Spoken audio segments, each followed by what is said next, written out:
Hey everyone, today we're going to make butternut squash soup. And if you're not lucky enough to grow your own butternut squash as you saw in the video, then support your local farmer. If you can't find a local farmer that grows butternut squash, make sure you go to the grocery store. So today we're going to cut the butternut. We're going to de-seed the butternut. So you want to be careful when you cut your butternut squash. You want to start at the center. Down in the center and cut straight.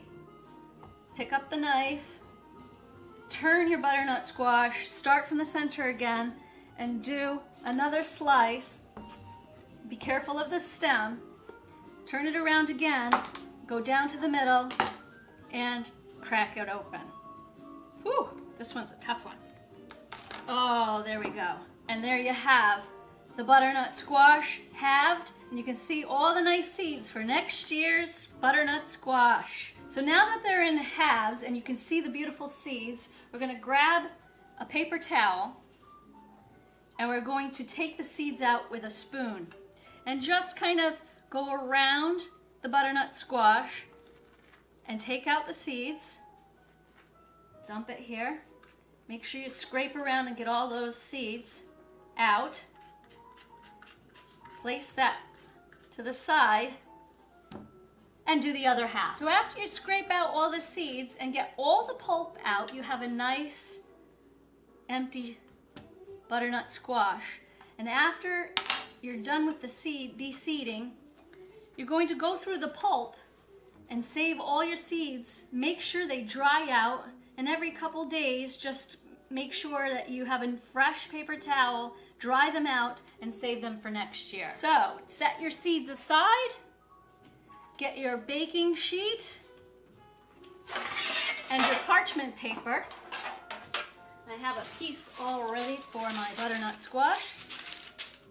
And you're going to put them on the tray. Okay, after you're done de-seeding and saving the seeds to the side for next year's butternut squash, we're going to go ahead and put them on parchment paper and we're going to dress them. I have a little bit of cinnamon, some honey, some nutmeg, and a pat of butter. So I'm just going to throw the butter in the center.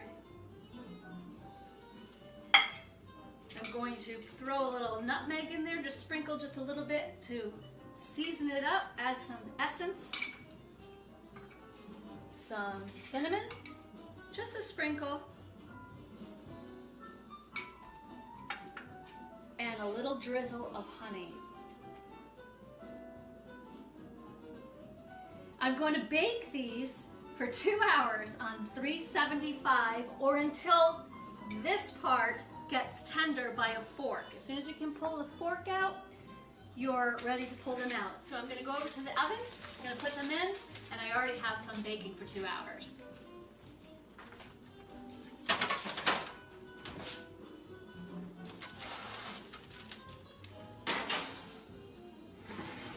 And as you can see, they're tender to the touch. They are ready. Okay, after your butternut squash has cooled for at least 35 minutes, which I have some over here already cooled, you're going to remove the skin. There's several ways that you can remove this skin. I prefer to just use a spoon and scoop it out and put it in my bowl. As you can see, this is a beautiful roasted butternut squash. The aromas of the nutmeg and cinnamon and honey are just lovely. My grandmother used to slice it and take the skin off this way. She used to just take the skin off this way. But I like to scoop it. Everybody has a different way of doing things. And then you can just peel it back. Okay, after you've taken the butternut squash out of the skin and put it in a bowl, you're going to get ready some chicken stock and some not-in-fat half and half. And get your blender ready to puree. So we're going to add our butternut squash.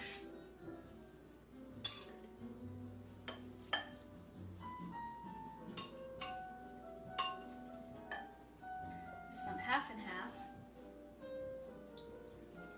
And as you can see, the butternut squash is still steaming, so it's better to take the top off of the blender and use a towel to cover it so the steam doesn't come up on you.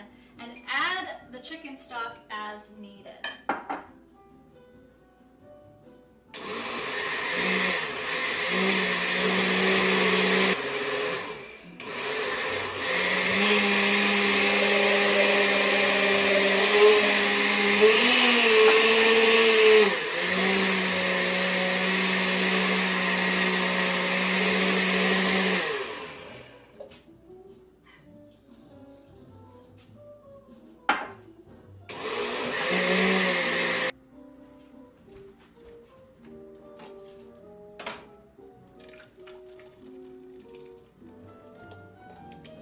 As you can see, this is a very creamy consistency. We're going to let this heat up and get it ready to serve.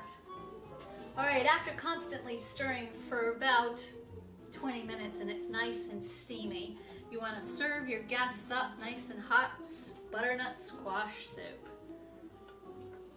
Some people like a little bit of pecans on their butternut squash soup. You can dress it up with a little bit of drizzle of extra honey just to give it a nice little flair. And put a little parsley on top to give it a little green. And there you have it, butternut squash soup.